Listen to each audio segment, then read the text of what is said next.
Assalamualaikum warahmatullahi wabarakatuh. Selamat pagi anak-anak. Bagaimana kabarnya hari ini? Semoga selalu tetap sehat, semangat dan ceria ya. Anak-anak, hari ini kita akan belajar tema 3, subtema 2, pembelajaran ke-3 dan ke-4. Dengan materi Bahasa Indonesia, Matematika, SPDP, dan PPKN. Kita mulai dari Bahasa Indonesia. Simpulan merupakan hasil akhir dari uraian sebelumnya. Perhatikan, kita juga dapat membuat simpulan teks dari hasil pengamatan, misalnya pengamatan pada percobaan tentang wujud benda. Pada percobaan tentang wujud benda dapat diamati sifat-sifat benda. Kita mencatat hasil percobaan. Catatan hasil percobaan tersebut dapat disusun menjadi teks hasil pengamatan. Perhatikan contoh. Contoh teks hasil pengamatan berikut ya. Benda padat dapat ditemukan di sekitar kita. Benda padat mudah dikenali karena wujudnya yang tidak berubah-ubah. Contohnya adalah pensil. Pensil merupakan benda padat. Jika pensil diletakkan di dalam kotak pensil, maka bentuknya tidak akan berubah. Demikian pula jika pensil dipindahkan ke dalam gelas, bentuk pensil tidak berubah.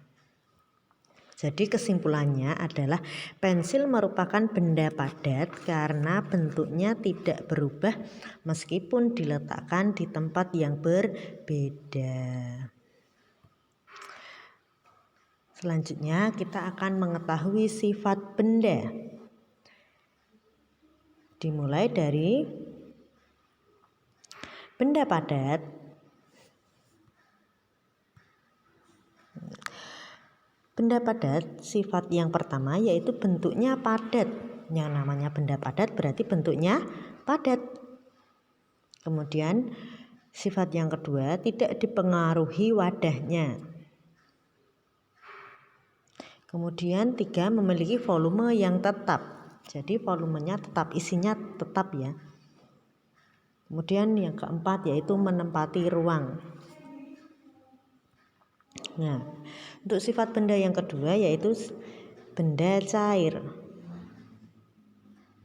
Bentuknya tidak tetap dan selalu berubah-ubah sesuai wadahnya. Jadi benda cair jika dimasukkan ke dalam suatu wadah atau tempat, itu bentuknya akan menyesuaikan tempat itu.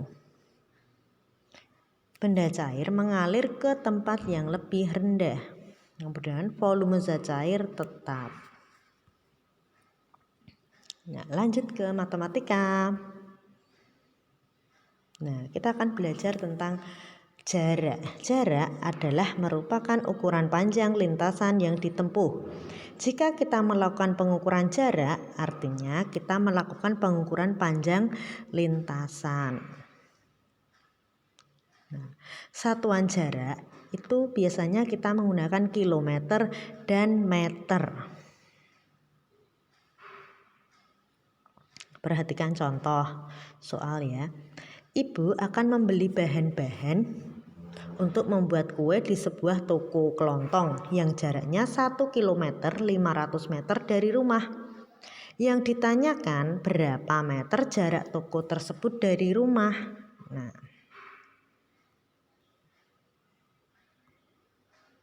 ya, seperti yang kemarin ya, pembelajaran 1 dan 2 kemarin kita sudah belajar tentang 1 km sama dengan 1000 meter.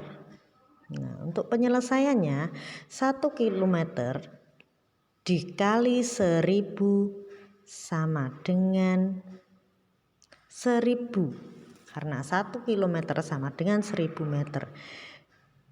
Ditambah 500 meter sama dengan 1500 meter. Jadi jarak dari rumah sampai ke toko kelontong adalah 1500 meter. Lanjut ke SPDP. gerak kuat dan gerak lemah. Gerak kuat adalah gerakan yang dilakukan dengan tenaga kuat.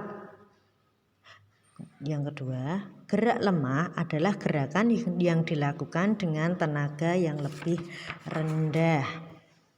Nah, contoh ini adalah gerak kupu-kupu dan gerak menggeleng kepala. Ini dilakukan dengan tenaga yang ringan, jadi dengan gerak lemah. Ini termasuk gerak lemah ya. Kemudian yang kedua, gerak kedua tangan naik dan turun, dan gerak kedua telapak tangan diputar. Ini menggunakan tenaga yang agak cepat, jadi menggunakan gerakan yang kuat.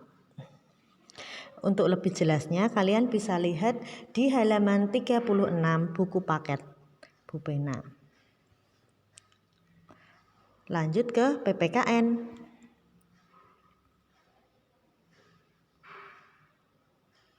Gotong royong. Gotong royong adalah kegiatan yang dilakukan bersama-sama untuk mencapai tujuan bersama. Gotong royong sebaiknya dilakukan dengan sukarela dan atas kesadaran sendiri. Nah, ini adalah contoh gambar kegiatan kerja bakti yang menunjukkan sikap gotong royong.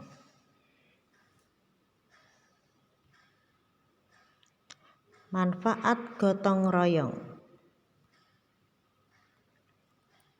1. Menumbuhkan sikap tolong-menolong kepada sesama. Yang kedua, menumbuhkan sikap tanggung jawab. Yang ketiga, menumbuhkan sikap peduli terhadap sesama. Yang keempat, menumbuhkan rasa persaudaraan dan kebersamaan.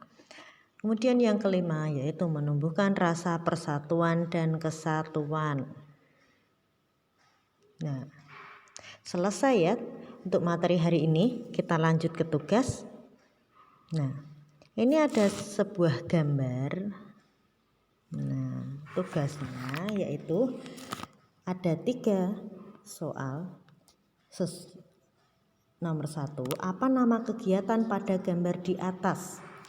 Kemudian yang kedua, apa kegiatan tersebut termasuk gotong royong? Jelaskan. Kemudian yang ketiga, apa akibatnya jika kegiatan tersebut tidak dilakukan secara gotong royong? Nah, coba jelaskan. Untuk ketiga jawaban ini silahkan kalian tulis di buku tulis masing-masing, kemudian difoto dan tugasnya dikirim ke WA Bu Guru. Ditunggu ya. Terima kasih. Selamat belajar.